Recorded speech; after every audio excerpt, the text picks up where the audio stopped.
Yeah. Hey there, beer tubers. Welcome back Hi, to Nick. Greg's beer analysis BYOB edition because we couldn't all get the same beer that we had planned to do last week on the account of, nobody really needs to say why nowadays that we're all locked into our houses. So we're doing Belgian beers that we just happen to either have or easy access to.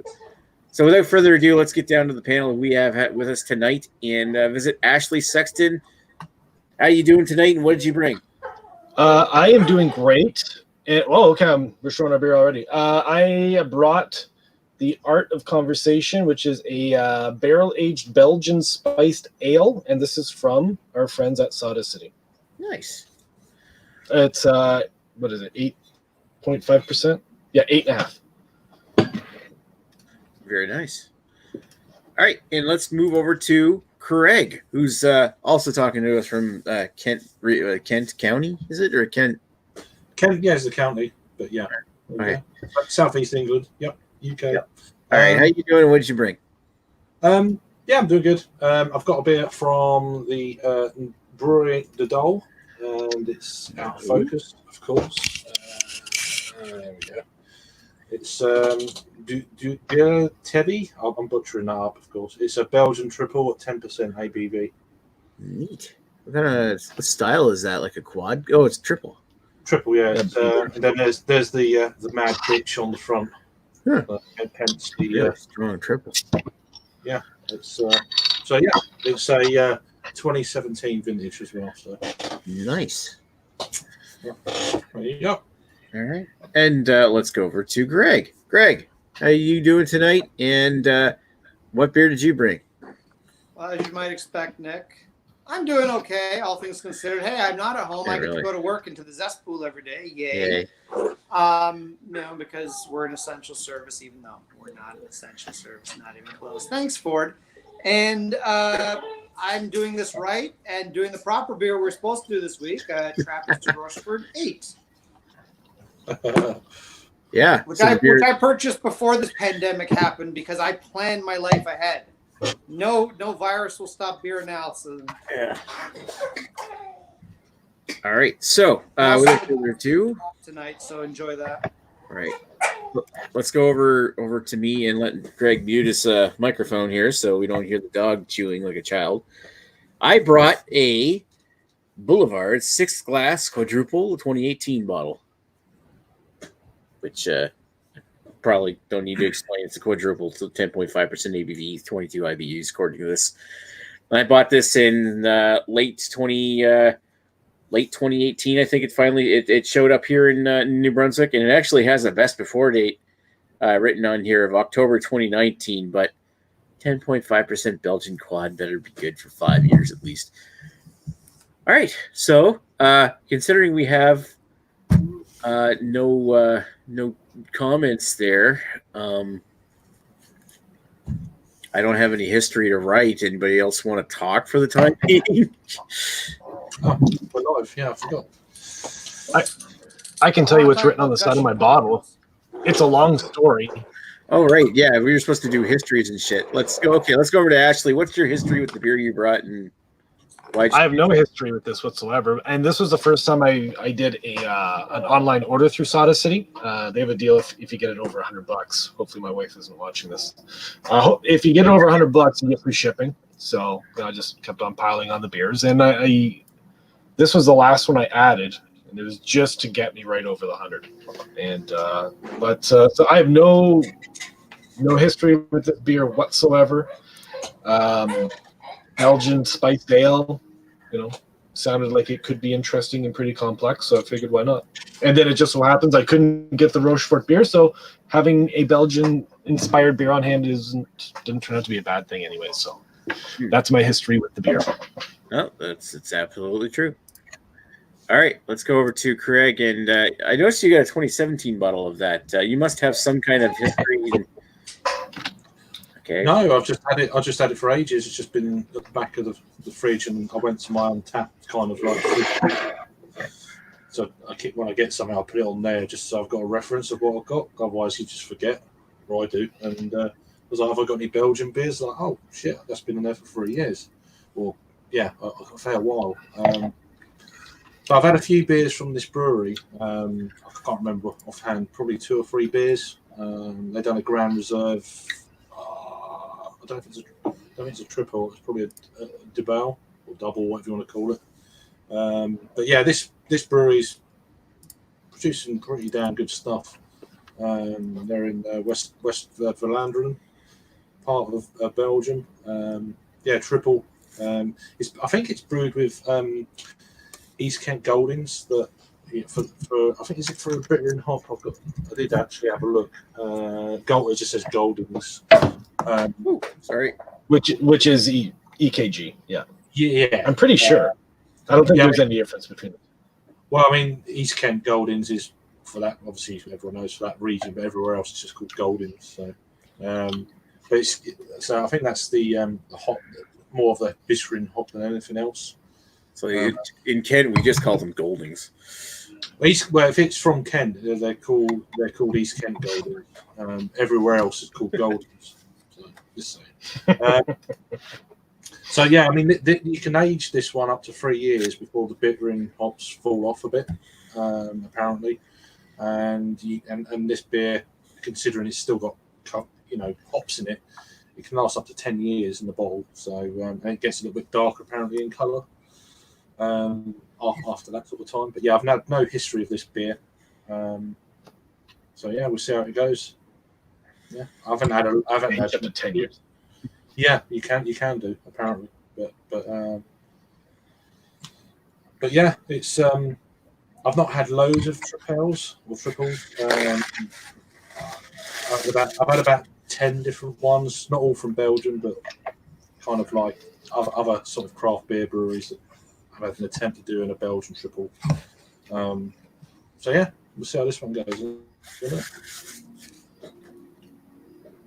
It's very nice. All right, I'm gonna unmute Greg and let him talk. Hello, Nick. How are you? Good. I got nothing particularly exciting to say about this beer. I've had it. Thank you, Arnold, for your input. Hold on a second. I was just looking at my check-ins, and I don't know how to use Untappd. Yeah, so this is one of those I had since before I had Untappd, so they got checked in on the night of 500 beers. I've had it a bunch of times. It's pretty. Usually, when I'm buying a bunch of Rochefort 10, I'll buy one of these just to remind myself what this tastes like. And then I just remember that for not much more money, I like Rochefort 10 a lot more. Not much else to say about it until I review it. So it is what it is. I probably had it like 10 times. Nice. Yeah, it's kind of one of those, like, it's probably one of those Belgian beers that most beer drinkers have had now. But it's alrighty. Let's go back to me for a second. I'll talk about the beer that I got. I think I pretty much sorry, Greg, I'm gonna mute you. I pretty much already talked about my history with this because I said I bought this in 2018. I've had it since then, never drank it. So that's the only time I thought, hey, cool, we got some Boulevard beers here. And I think maybe that was like 1 or 2, the only Boulevard beer that we actually got. So it was kind of like a novelty, and I just picked it up and never drank it, thinking I'd save it for a special occasion. And hey, this is special as any. So no history. I love Belgian quads. Figured I want to try this one. So yada, yada, yada. Moving right along. We actually have some comments here. So I'm going to pan over to Mr. Ashley, who's growing. Yeah, that is my my cousin. Oh, that's your cousin. Yeah, it's my cousin. I thought it was a troll. No, that's he was trying to find the channel, so I had to like quick copy and paste and send it to him. That's why he said found you. So cool. But he does. He was the one I linked in our chat the other day who does the whiskey, scotch, and spirit reviews and stuff like that. He's an educate. Well, he works in an industry that is off work right now, so he is spending a lot of time at home, and he really loves his scotch. So, so he's been dabbling in the live Instagram, and he's starting to look at this. So, anyways, he's a good guy. But yeah, I think that's all the chat we see. Yeah, Yeah, there really isn't much to say tonight. So I'm going to pan it over here since I'm not really ready to give any thoughts on this thing. But how's everybody, given the circumstances, how's everybody doing? And I will unmute Greg here. Oh, very good. Hi. Hi. Well, I think for us. Oh, sorry, Greg. You go. No, I don't have that much interesting to say. I'm still at work. We're in a work that is technically a essential service, but there's no way in hell anyone but Ontario would consider us an essential service. And I don't know. It's kind of stressful because we have more people at work. We don't have people really controlling anything in terms of who's there, who's social distancing. We're sort of relying on self-policing. And this is going to be a time where owners of companies show whether they're leaders or not. And you'll find out very quickly when this whole thing is done how many of us are still going to want to work for the place we're currently working for. And I certainly know which way I'm leaning on that. So yeah, really. Wow. Yeah, it's unnecessary stress. And you know what? I'm not too bad. I own a car. I can afford to pay for parking if I have to, even though I hate paying for parking in Toronto because it's expensive as hell. I don't live with parents. I don't have children. So I'm relatively in a good shape. I know you got girls at work, and I work with mostly women that are, they're so stressed. They're like, I got to get my paycheck, but I don't want to get sick and bring it home to my kids, even though I know kids aren't that likely to die from it, but you never know. Or some of them live with elderly parents and say, well, I know a guy who he lives with his dad, 81. He's diabetic. He's got a kid at home, a wife at home, and his 81-year-old dad. He comes home, goes through the side entrance, and has to actually go and sleep in the basement and can't even see his family because it could kill him. It could kill his father-in-law. This guy doesn't work for us. He actually works for an IT company we outsource with, but it's like he has to go to like 10 customer sites a day, and there's more demand for him than ever. So it's like, yeah. Now him, I argue, is a little bit more of an essential service. So I mean, than what we do, but it sucks. It sucks, and my heart goes out for people like that are in this situation where they're, hey, do I want to help? Do I want to help? Do I want to get a paycheck? Shut up, Arnold. We're trying to have a talk here. You're being disruptive. And Arnold and men are talking. It really sucks. So I mean, it's a bad situation, and hopefully some of these bosses will sort of realize in the next few weeks that everyone's going to lose money, including you. So maybe start putting people's health ahead of your own profits, because your profits are going to go down. You're not going to profit from this unless you're, I guess, in the toilet paper industry. So That's true. otherwise, we're all good. I was going to say, Nick, I've had 2 beers from Boulevard, and I haven't had that one you're specifically having, but the 2 I've gotten my hands on have been very, very good. So yeah, this one's not bad. I don't want to give any spoilers for it, but I got to say, when it comes to all like this pandemic so far, I'm extremely fortunate to have that I've got and be able to work from home. I mean, we are kind of like a necessity if we want to keep the company we're doing running. Somebody's got to be there to manage make sure the users can get into their applications correctly and get connected to the VPN, because without that, business starts to break down. But and we're needed more than ever at a company, just to keep things running if we want to have things running at home. And I'm not saying where I work, but we are an essential service. So and I'm one of the lucky ones in that I won't necessarily have a problem with this, but I do worry that I'm going to say if I go out somewhere, and I mean, I'm not as exposed as I was a week ago, but right now, like, I'm one of those guys that I live with my elderly parents. So it's just kind of like, if I bring this shit home to them, then yeah, I don't know what's going to happen. So yeah, that's the same as me. The same as me, kind of my situation. Well, you got young children in the house, right? So yeah, she's off school. So they got booted out on Friday after school, and that was it. There's talk that they're not going back until September. The new school year. Oh, really? They're just going to cancel it. They're talking about that here too. So they're saying that the exams in like May and June are not going to go ahead. So that kind of tells you straight away that school's going to be shut right the way through. Push them through. So you got that going on. Yeah, my mum's not been very well since the beginning of the year. She's actually in a secure home at the moment, but she's also diabetic. Lots of underlying health problems, and now my dad can't go and visit her because of yada yada. Yeah. So that's all going on.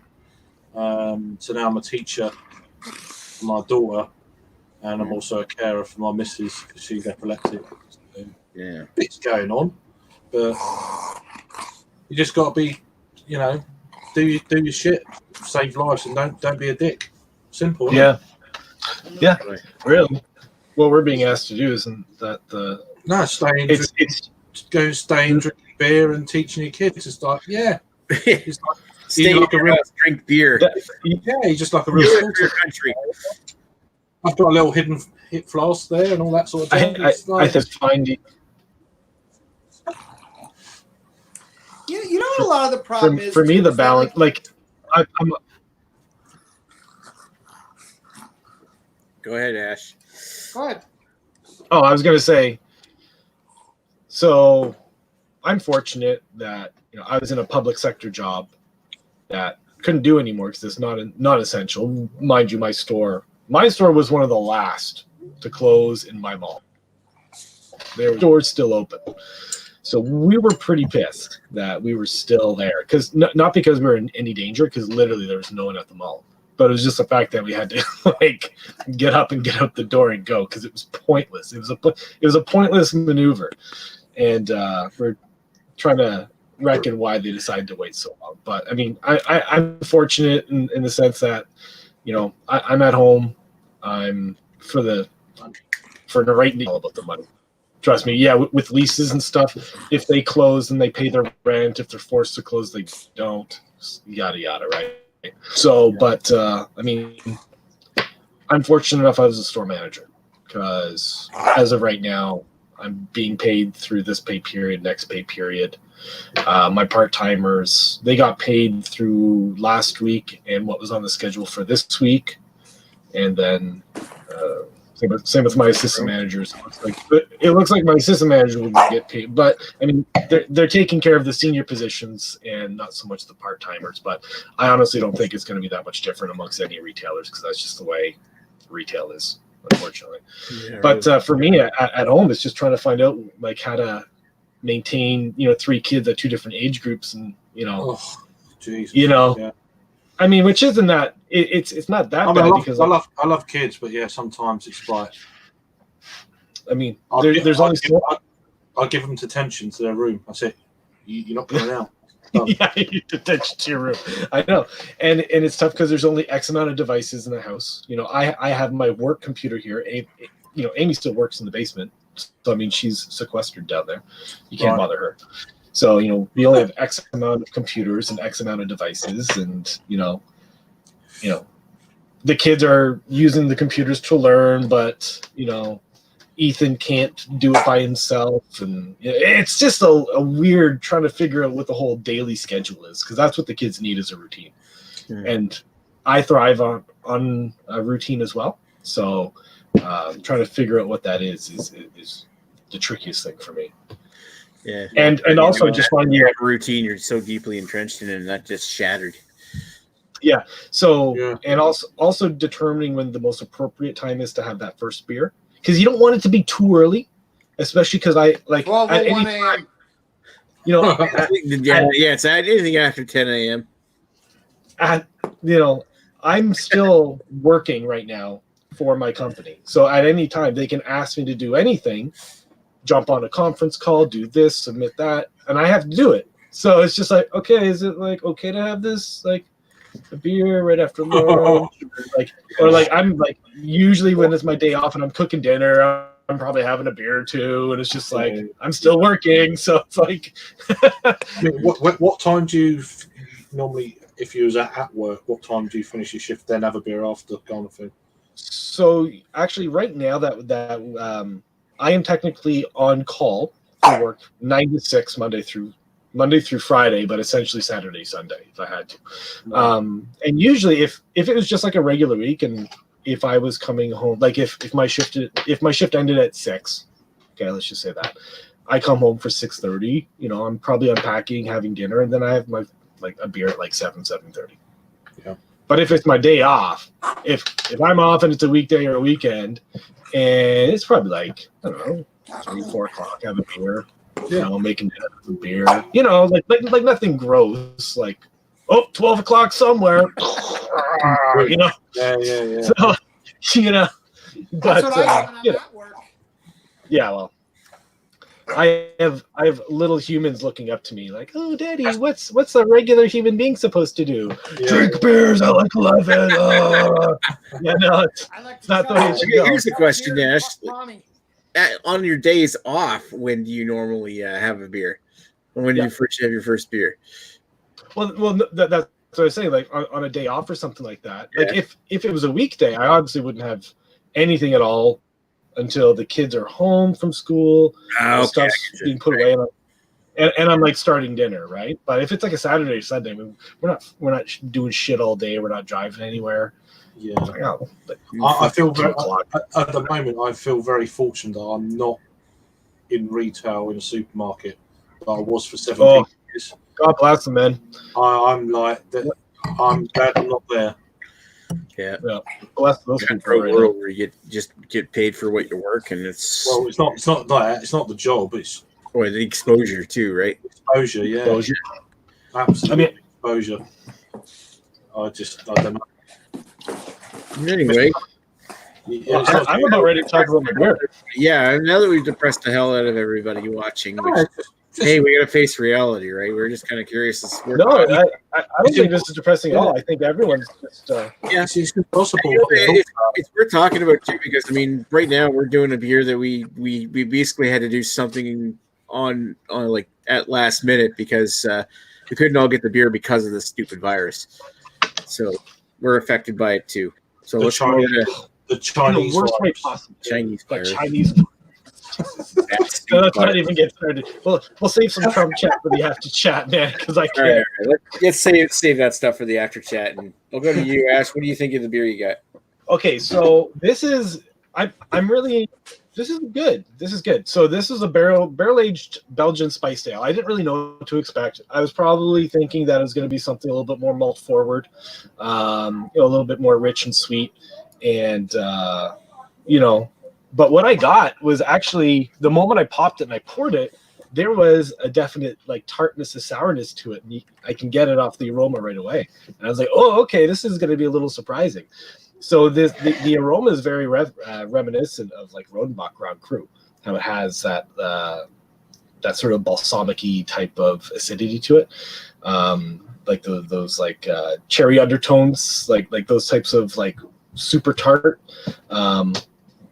But this is also a spiced ale as well. So, I was on the aroma, I was getting some cinnamon as well, and like cinnamon and ginger. I don't think there's ginger in here, but I'm picking up ginger. I don't know where it comes from. Yeah, this has got a whole bunch of shit in it. It's got demerara sugar, orange zest, juniper, 5-spice, cinnamon, and nutmeg. So it's got like the kitchen sink. And, I'm usually critical of those beers because a lot of those flavors just tend to get a little bit muddled. But, for me, the predominant like aromas were just some like the dark cherry and, again, some of that ginger, some cinnamon. The sip, though, is actually really nice. It's not super tart sour. Like, it's not like really aggressive like Farmhouse. It's just sort of teetering on the edge there. And, much like a lot of these higher ABV Belgian beers, because they back it up with the candy sugar, the body is so light. It's not syrupy. It's thin. It's got a nice prickly carbonation to it.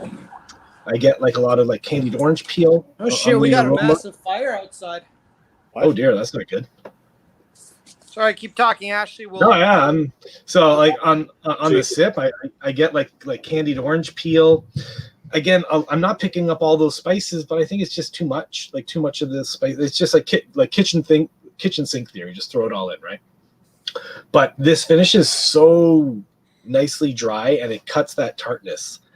So it's like when you have like an overly aggressive sour, and it just sort of like pulls through on the palate like for so long, and it's just tart for so long. The tartness on this drops off. It finishes dry, and yeah, it's just rounded off by these nice little like dark cherry flavors. It's a really delightful beer, actually. I like it a lot.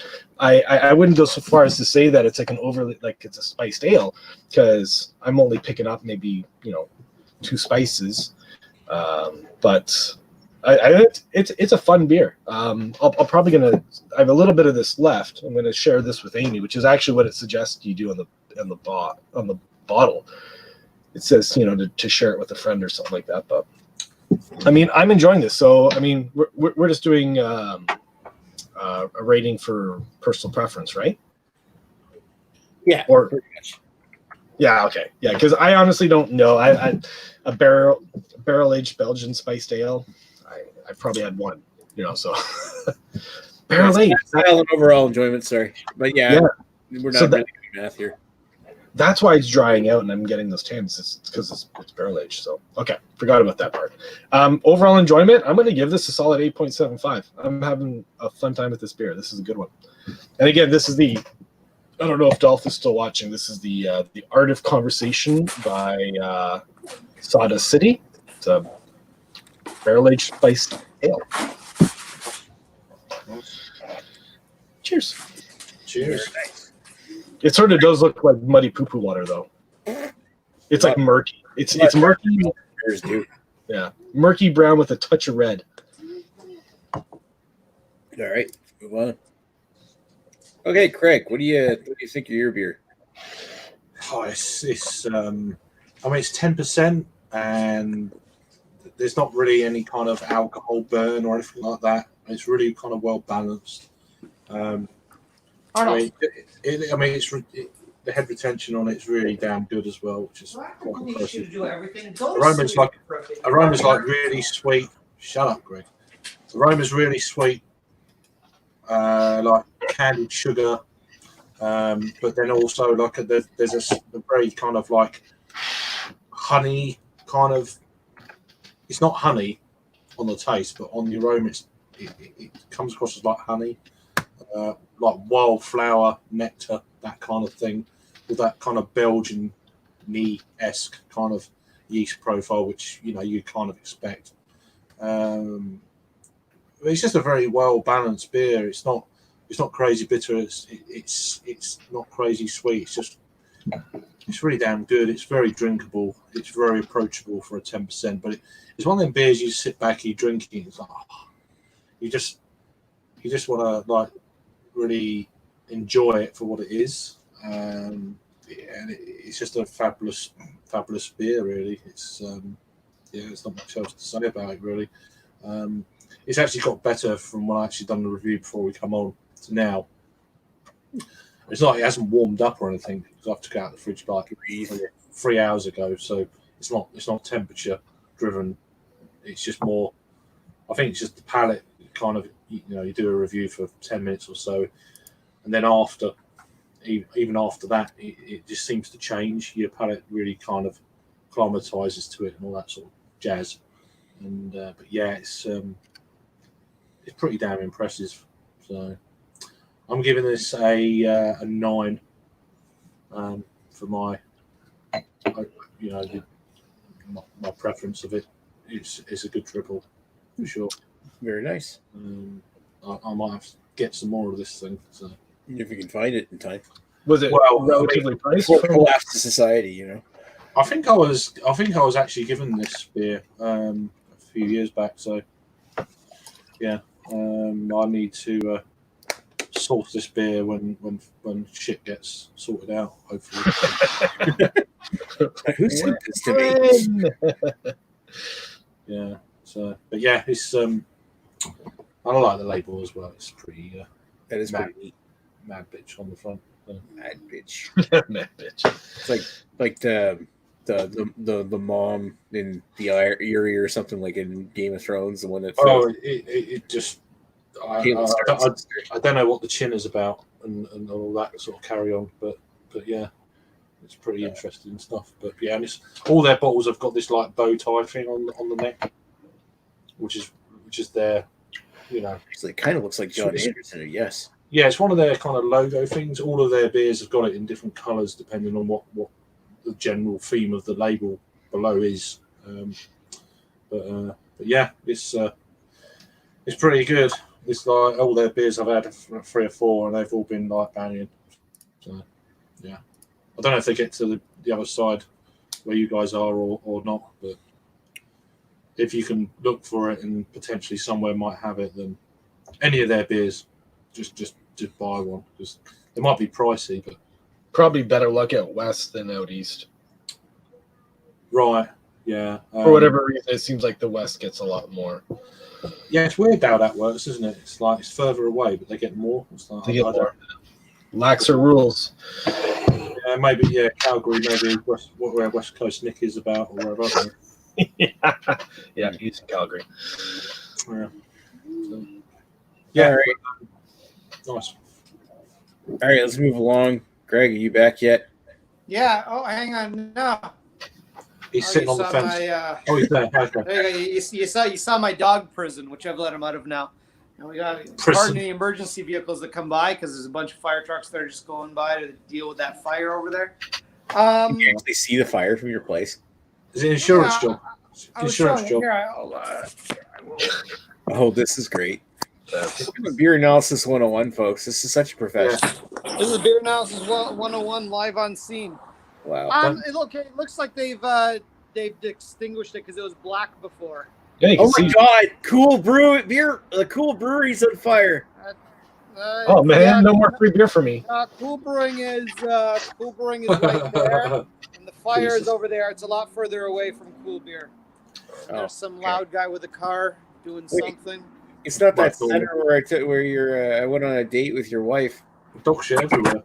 It's like right across the street from Cool Beer. No. That's a lot closer. That's a lot closer. That's actually it's like the Ukrainian center or something. Yeah, that was weird. I'm glad I let you guys go on that date because that looked boring as fuck. Watch where you're stepping. Yeah. I do have to watch where I'm stepping because my wife didn't clean the shit on the balcony. Yeah, I did notice that. Yeah. Ew. There's a lot of shit. I need to go out and clean that shit. Stop shitting on your balcony.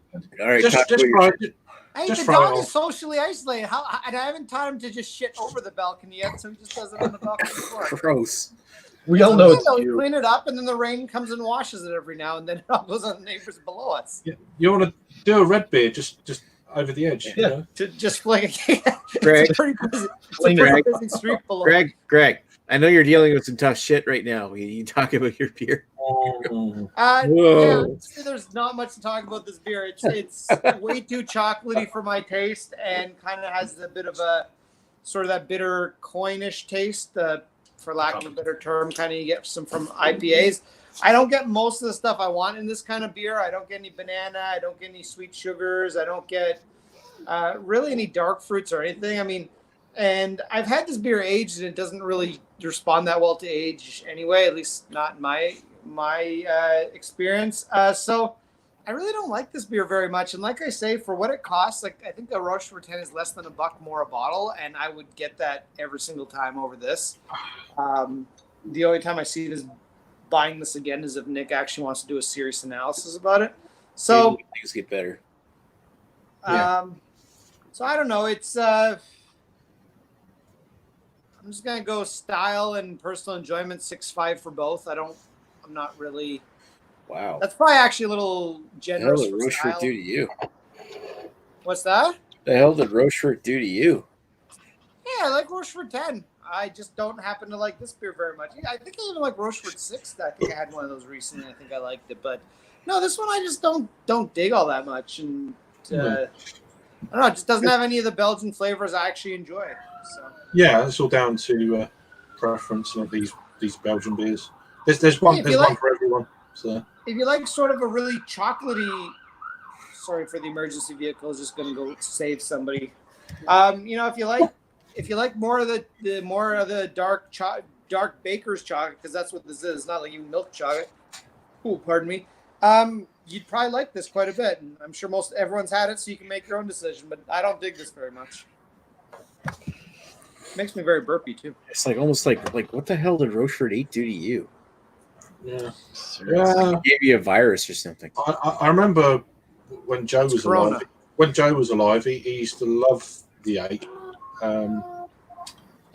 Yeah, I mean 10 for me is the one, but it's, Like I'm not even of sort of that trilogy. You got the Rochefort 10. You got the Saint Saint Bernardus. I forget which one that is. That the 8 or the 10 or whatever the one is, and then you got the Westy 12, which is super hard to get. The one time I tried the Westy 12, I absolutely adored it, but I've only ever had it once, so who knows if that would hold up or not. But generally speaking, I do prefer the St. Bernardus. I think it's better than the 10. But I like the 10, the Rochefort 10, and I like this one a lot less. Even though I know slightly different styles, slightly different price points, but they're all Belgian beers. They all look the same to me. Oh my god. no, wrong. Wrong. So wrong. It's okay. I mean, if you don't, I mean, they must be expensive for you guys. I would assume anyway. So Anyway, and there's stuff that even like Canadian breweries would brew that would be a hell of a lot cheaper. So No. kind of get that. all right, you done, Greg? Yeah, I can talk about other shit, but I got nothing else interesting to say about the beer. Oh, I love the shit out of Rochefort 8. Back I in like it. 2016. I liked the. I wasn't really a crazy fan for the 6, but it was okay. The 8 and It's 10 alright. are great. Yeah. 10's untouchable though. Yeah, I've never 10, had 10 this. 6 is all right. But yeah, I mean, obviously different styles, the 8 and the 10, but yeah, for what styles they are, they're pretty damn good. Yeah, I gotta stop touching my face. Good thing my hands are clean. Anyway. All right, let's move over to my thoughts and opinions about the beer that I brought, which is the Boulevard 6 glass quadruple. It's good. I don't know if the aging process of it, being 2 years old, really helped it any. I did get like grapes, raisins, dark fruits, so like plum.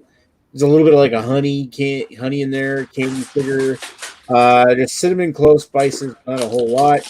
The finish has got this lingering earth with a touch of like a Brett-like sour, like Brett and Myces like sour. It's almost like this like sour crispness or something to the back. It's not like super sour. It's just like this like bitter sour. It's a little thin. It's not dry. It's well carbonated. I haven't burped too much from it, but it just comes across as weighing a little bit maybe heavier and watery, rather than coming up with a big pop of carbonation and disappearing in your mouth, which I find is probably one of the most disappointing qualities. And the flavors are spot on, but the body, the mouthfeel of it is just kind of like not quite what I want out of a quadruple. It does remind me of the flavor profile. There's the burps. The flavor profile like a Rochefort. I'm actually thinking Rochefort when I drink this. It's not as good as a Rochefort, but it's almost reminiscent of, which is weird. Maybe because Rochefort's on the brain right now. Anyway, I would give this an 8 for style and an 8 for overall enjoyment. So that's where I'm going to stick on this one. Still a good score. All right, let's move over to the regular panel, and I'm going to get Ash to read your cousin's comments. I was just going back and forth with Dolph. He actually, I was telling Dolph that we were going to review Rochefort 8, but that was before I decided I couldn't get the beers. But he went out in Edmonton, and he got Rochefort 8 and 10, so he's probably enjoying them both right now. And he just commented that he loves barrel-aged beers, and I just went back with what I thought, that it just dawned on me that the barrel tannins are added to the dryness on the beer, so makes perfect sense. Naked oak barrel as well, so because there was no spirit in this beer whatsoever, or I didn't detect any, so I was just assuming it was a naked oak photo or something like that. Yeah, that is it. No Glibbert tonight. I don't know where Glibbert is. Hospital? I don't know. Sorry, I'm kidding. That's not really not a funny joke to say right now. I'm kind of curious. We don't really have anything picked out for next week, but obviously it's going to be another BYOB. Yeah, I guess, right? So Really? I'm assuming by this time next week we'll. I hope I'm a little bit more mobile to get stuff. So, but whatever Can I you make want. a suggestion? BYOB, your favorite quarantine beer. If suddenly everything closes down, actual essential services close down. Well, I was thinking more along the lines of beers that we already have in our possession, and probably a good chance. Yeah, what do you have and what do you stockpile? What do you want lots of in case everything closes down for a few weeks? Oh, that's a good idea. So we could do like what's your number one quarantine beer? What did you stock up on? Ooh, what did I stock up on? Yeah, like Greg, you bought a whole bunch of what? Was it that Stonewall Light? I have a bunch of Canuck. I have a bunch of Octopus. A bunch of cool beer, mainly because my wife likes it, and so you got Sawdust City stuff. You got a month's worth then. So what did you get from Sawdust City, Greg? Probably the same stuff you guys did. I got the Everyday Magic, the Long Dark Voyage to Uranus, the Twin Pines, the Binary Number 1. Got that. The Black IPA, which I must say is excellent. Yeah, it's good. I enjoyed it. One more. I can't remember what the last one is. They're basically all IPAs except for Long Dark Voyage. Dog sitting there. So, oh yeah, I got the Thin IPA, which I'm actually going to drink next once we go on the after chat. Sorry, not Thin, Brute IPA. I don't know where I got. Oh, I fuck Brute. Yeah, it's not particularly good, but I wanted to try it. So I got a lot of the same stuff minus the Long Dark Voyage, but I also got their special bitter, their Pilsner, and there's another sessionable one there. I really like their English bitter because it's only 3.2% or 3.5%. It's important. I may as well drink water. Well, because some people actually enjoy the flavor of beer without getting shit faced. No. Yeah, some people do. Some people, and that's fine. I think another episode could be light beers. Yeah. If you want to do that, I've got a load of beer. I do have a light. You can come on with hot water. Want some? Yeah, we did BYOB light beers. We actually have some. Raven Wolf. It's New Zealand Pale Ale. Oh, cool. Cool. But yeah, I mean, I bought like 12 bottles from them and Nice. a couple of cans. Well, I've already drunk, actually. I've drunk the cans already, but local brewery. So, yeah. But, shit like that. And they're experimenting with some craft beer and stuff. Yeah. It's a catchy name. Want some? Yeah, want some. Yeah, well, it's actually, there's history in it, but yeah, won't bore you with that. But, so yeah, I'm going to be doing another order next week, so I could probably do something like that. Just bring one of them or whatever. All right. So I think the clocks. The trouble is the clocks go forward. I'm kind of full on stuff right now, but Dominion City looks like you and you got some awesome stuff from there, so that'll be my next order. I put in probably once I make Dominion a little bit of City, space. That double IPA was awesome. All right, so we can continue this beer chat. I'm thinking next week we'll do the quarantine beers because we might. Okay. Well, it's going to be our quarantine week. What did you guys stock up on? And the week after, if we can, we got enough people, then we'll do light beers. How's that? Sounds good. We'll probably want light beers because my alcohol consumption has skyrocketed. Yep. So same as me. I got a can of Moosehead's Crack Canoe I can use. So there you go. I bought it. I got it because Joe had one. We were going to do a beer analysis on that, but then Joe died. Everyone's going to want to go to work to lose weight. It's going to be quite amusing. Joe's not actually dead. We're just making fun of him. Anyway, cool. All right, guys. You might as well. He's dead to us. No, we're dead to him. Actually, it's more like he won't come on our show. He works. Yeah. He works. Dog testicles. Oh my god. Oh, it's that way around. Okay. All right. penis. Yeah. Look, you can see a penis right That's not a penis. That's his tail. That's a tail. It's the wrong way around. Well, I'm pretty sure his penis dripped on me though. Oh, Yeah. all right. So, we'll come on shortly with an after chat. We'll talk to you guys in a bit. Thanks Cheers for for watching. watching this on Thursday. Cheers. Cheers. It was warm. It was warm.